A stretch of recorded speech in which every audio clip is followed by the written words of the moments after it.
Go ahead, Nick.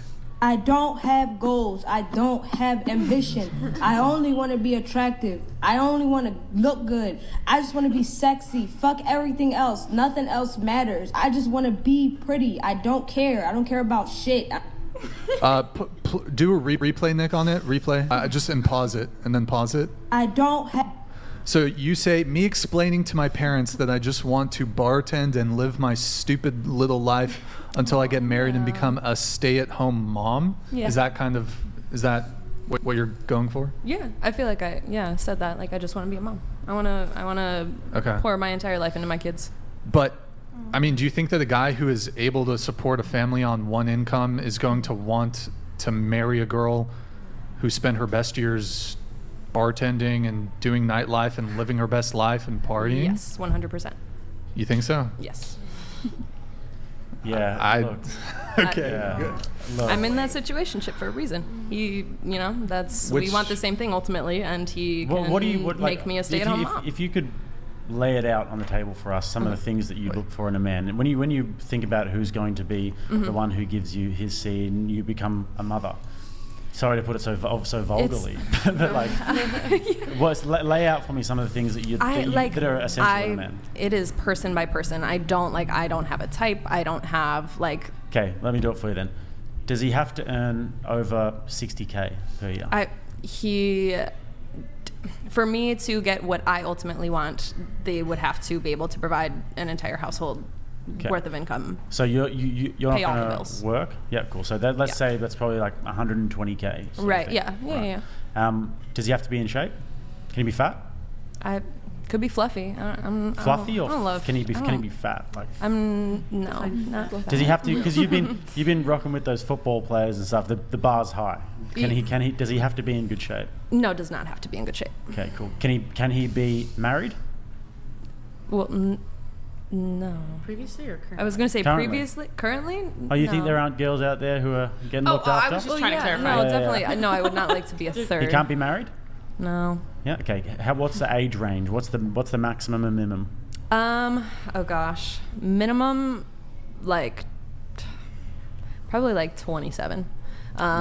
Maximum for me as a 24-year-old, probably, like 35, because I want them to raise the kids with me. I want them, age And has so- to be kind of close. What does he have to be tall? Over 6 foot? No. No. No. Can he be like 5? I would 5'5"? prefer, in like a reproduction standpoint, I would Yeah. like him to be tall and handsome and, not necessarily fit. All right. So we want I a can take tall, care of that, but- handsome guy who's under 35 years old. Yeah. And who makes over 150K a year and can support you financially. Yeah. We're looking at a pretty rare specimen here. Yeah. Yeah, fair enough. And here I am with no successful relationships, as was said. No.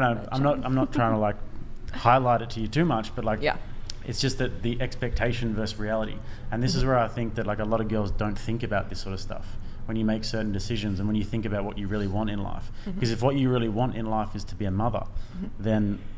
And if that's the expectation you have for a guy, and some of the guys that you've been with being high-level athletes and everything, that sets the bar high for you. Because next time when you're with Kevin from IT and you're thinking about Hey, IT is a Jamichael great from department the to work quarterback, in, just saying. Yeah. But that's where sex and partnership is different to me, because I was having sex with those high tier people, that are you've making just named whatever. what I've and- just described to you as another high-tier person. Well, yeah, okay, but I mean, like the people that you say my partner would compare themselves to. Jamichael, the quarterback. we'll call him. Yeah, like that was sex. I would never date the football players that I was sleeping with in So there's a college, thing called being alpha widowed. I think it's shout-outs Rollo Tomasi for that one. And what it means is that once a girl has had a certain standard of man, whether it be sexual partner or a relationship, it's burned into her brain. So when Kevin from IT is like having boring missionary sex with you, you're thinking about Jamichael, who had your face in the pillow. Right. And so that's burned into So your you brain. think like subconsciously, I would Yeah. never allow myself to be with someone that Well, doesn't meet when- that No, standard. it's just going to spell disaster for Yeah. your future Okay. relationship. And you're going because to he's not resent gonna- him for that. And this is why when I say, like, this ties back to us not wanting girls to travel and stuff so much, is because when you have those certain life experiences that you guys call it, then it affects your relationships down the line. You might say, oh, but I want it. Why can't I have those life experiences? there's trade-offs in life that you have to make, and some of those trade-offs is Jermichael, the quarterback. You know, I've definitely. Well, I think it's also like a sense of awareness too, right? I think nowadays people are a little bit more superficial, a little bit less self-aware, and so if we describe that man who makes 6 figures and is 6 foot tall and all of that, you have to be a partner that that person wants, right? And if you lack the self-awareness to realize like what are you bringing to the table that's going to attract and keep that partner, that's where I think a lot of people will kind of shoot themselves in the foot, so to speak, dating wise, because they don't recognize what the opposite sex really wants or values. Yeah. Well, to kind of add on to your thing with the whole alpha widow thing, I think where women typically get into trouble is once you've been with, and that could be sexually or could even if you're able to secure a relationship, typically it's not going to be a long-term committed relationship, but maybe you'll be able to snag a guy for a friends with benefits or something. Once you've been with a certain tier of guy, certainly sexually, you're going to kind of compare all your future partners to that guy. And it might be just sexually, it could also just be if he's a certain level of physical attractiveness, maybe his status, maybe it's his personality. It could be any metric. Once you've been with a certain tier of guy, it's really hard to start to go and date a normal guy, because here's the thing, when it comes to securing sex, women can secure sex with men that are out of their league. Like that, easy. Very easily. And that's where women will get in trouble, because you will think, though, if I'm able to sleep with this man, that's the kind of guy that I deserve for a relationship. But men will sleep with women that they have absolutely zero intention of ever being in a relationship with.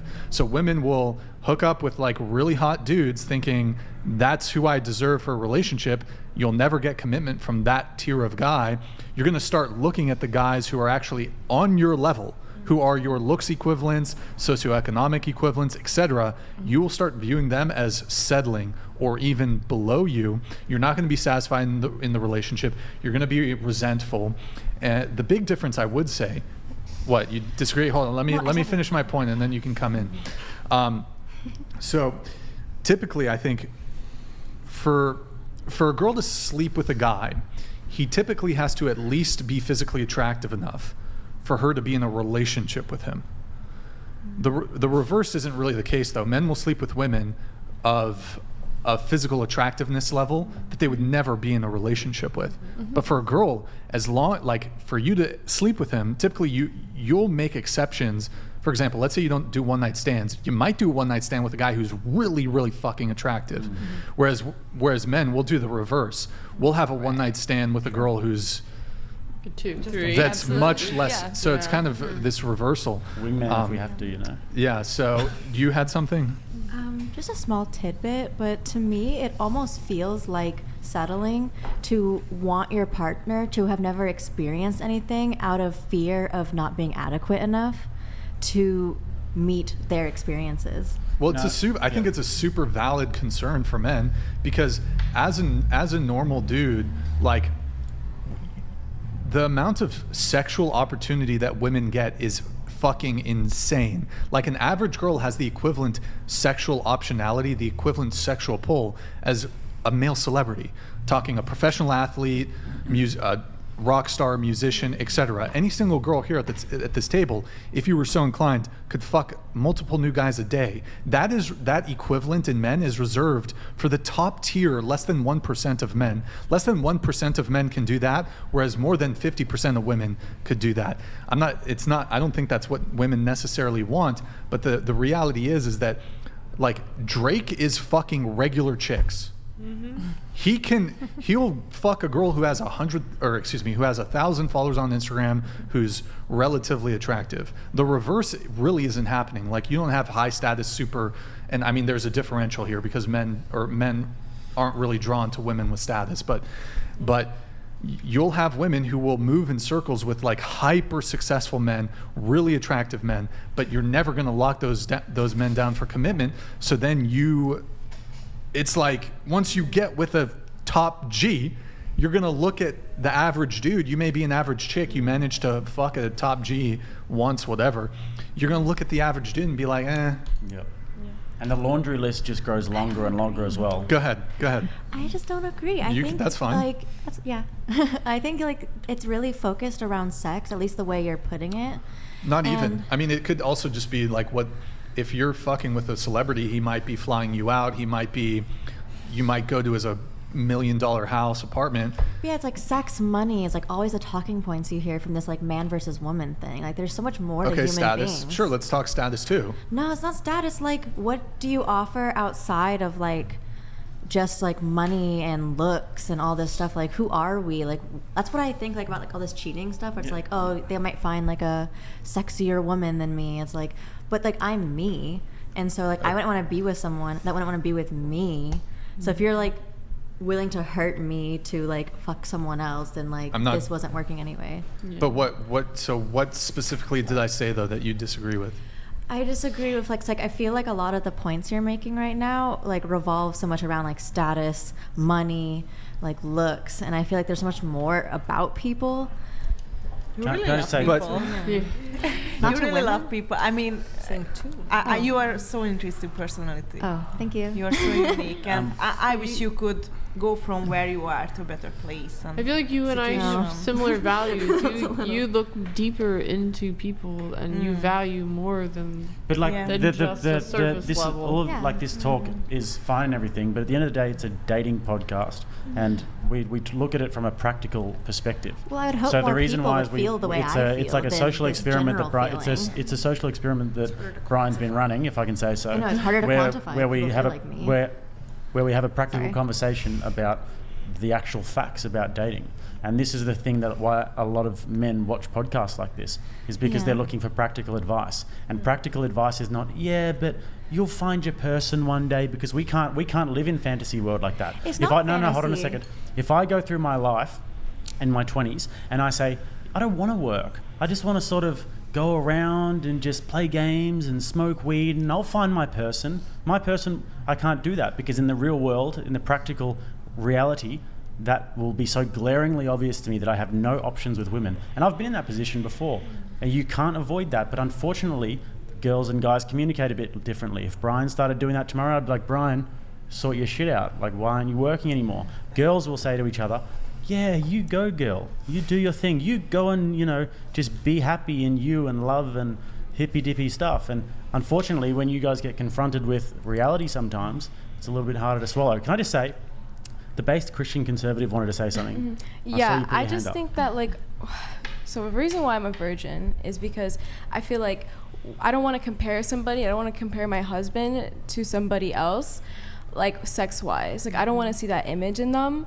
So like seeing that the whole cheating thing, like if I'm with a virgin, I don't have to worry about that. I don't have to worry about cheating because they're not comparing the way that we have sex to somebody else. And I think that's just a very common thing now is just sex. Marriage, sex is like 2% in marriage.